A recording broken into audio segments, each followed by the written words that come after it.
KCR and company కక్కుర్తి వల్ల 1,81,000 కోట్లు ఇరిగేషన్ మీద ఖర్చు పెట్టి నామమాత్రం ఆయకట్టే రావడం జరిగింది. ఇది దీని బ్యాక్గ్రౌండ్ అయితే ఆ తర్వాత జరిగిన విషయాలు మీకు కొన్ని వివరంగా చెప్పాలి. వాళ్లే కాళేశ్వరం కట్టిండ్రు, వాళ్లే మేడిగడ్డ కాళేశ్వరం ప్రాజెక్టు గుండెకాయ అన్నారు, వాళ్లే ఇనాగ్రేషన్ ఆర్భాట ప్రచారం ప్రతి సంవత్సరం ప్రతి నెల ఎవరెవరో తీసుకుపోయి దాన్ని ఒక టూరిజం స్పాట్ లాగా చూపెట్టిండ్రు. అప్పుడు అక్కడ పిక్నిక్ అనే పోయిండ్రు, ఇప్పుడు పిక్నిక్ అనే పోయిపోయింది. అలా అసలు విషయం మీరు కట్టిన మేడిగడ్డ బ్యారేజ్, మీరు తీసుకొచ్చిన 1,00,000 కోట్ల అప్పు, ఇది కేసీఆర్ సొంత డిజైన్, సొంత నిర్మాణం, ఆయన ఆధ్వర్యంలో జరిగింది. కొన్ని మినిట్స్ మీటింగ్ చూస్తే మీరు ఆశ్చర్యపోతారు. ముఖ్యమంత్రి దగ్గర రివ్యూ జరిగింది, ఆయన ఆల్సో ఇరిగేషన్ మినిస్టర్ కదా.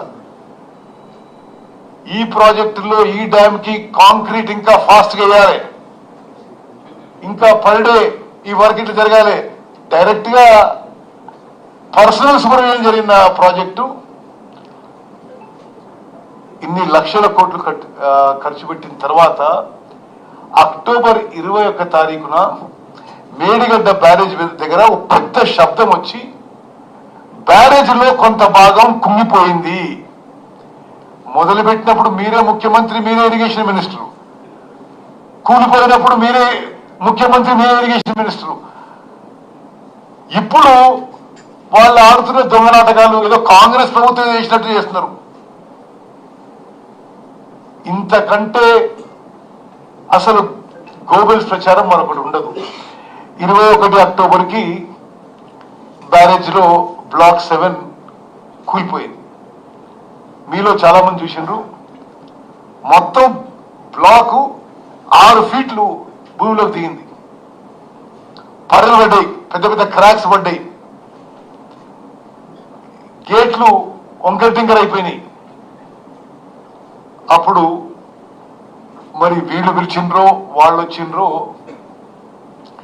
కేంద్ర ప్రభుత్వం సంస్థ నేషనల్ డ్యామ్ సేఫ్టీ అథారిటీ వాళ్ళు వచ్చిండ్రు.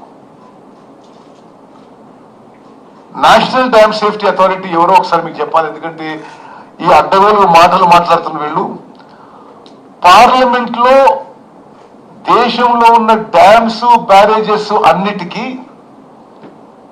ఒక సూపర్వైజరీ బాడీ లాగా ఒక ఎక్స్పర్ట్స్ కమిటీలో పార్లమెంట్ చట్టం చేసి నేషనల్ డ్యామ్ సేఫ్టీ అథారిటీ ఒకటి సృష్టించబడ్డది. ఏ విధంగా అయితే ఇప్పుడు ఎయిర్పోర్ట్ అథారిటీ ఆఫ్ ఇండియా ఉంటుందో, ఏ విధంగా అయితే టెలికాం అథారిటీ ఉంటుందో, మొత్తం భారతదేశంలో డ్యామ్స్ అండ్ బ్యారేజెస్ కి పార్లమెంట్ లో చట్టం ద్వారా పూర్తిగా నిపుణుల ద్వారా నేషనల్ డ్యామ్ సేఫ్టీ అథారిటీ కేంద్ర ప్రభుత్వం ఏర్పాటు చేయడం జరిగింది పార్లమెంట్ చట్టం ద్వారా. మేము అధికారంలో రాకముందే వాళ్ళు వచ్చిండ్రు. వాళ్ళు ప్రిలిమినరీగా ఇది పూర్తిగా నాసిరకం construction, poor design, poor construction, poor operation maintenance, అందుకోసమే ఈ బ్యారేజ్ కూలిపోయిందని స్పష్టంగా చెప్పిండ్రు. అది మేము చెప్పలే. అయితే మీరు గమనించిన విషయం ఏంటంటే 21 అక్టోబర్కి బ్యారేజ్ కూలిపోతే మేము ప్రమాణ స్వీకారం చేసింది డిసెంబర్ 7వ తారీఖున. 10 + 30 + 7 47 డేస్ లేటర్ మేము మా ప్రభుత్వం మరి ఛార్జ్ తీసుకున్నాం. 47 రోజులు మీరు ఏం చేసిండ్రు? కేసీఆర్ చీఫ్ మినిస్టర్ ఆయన్నే, ఇరిగేషన్ మినిస్టర్ ఆయన్నే, నోరు మెదపలేదు. పైగా వాళ్ళు ఎఫ్ఐఆర్ కూడా ఫైల్ చేసిండ్రు. ఇక్కడ బాంబు పెట్టి చేసినట్టున్నది, అందుకోసం కూలిపోయిందేమో, పోలీస్ స్టేషన్లో ఎఫ్ఐఆర్ ఫైల్ చేసింది కూడా వాళ్లే. ఆ తర్వాత మేము డిసెంబర్ 7వ తారీఖున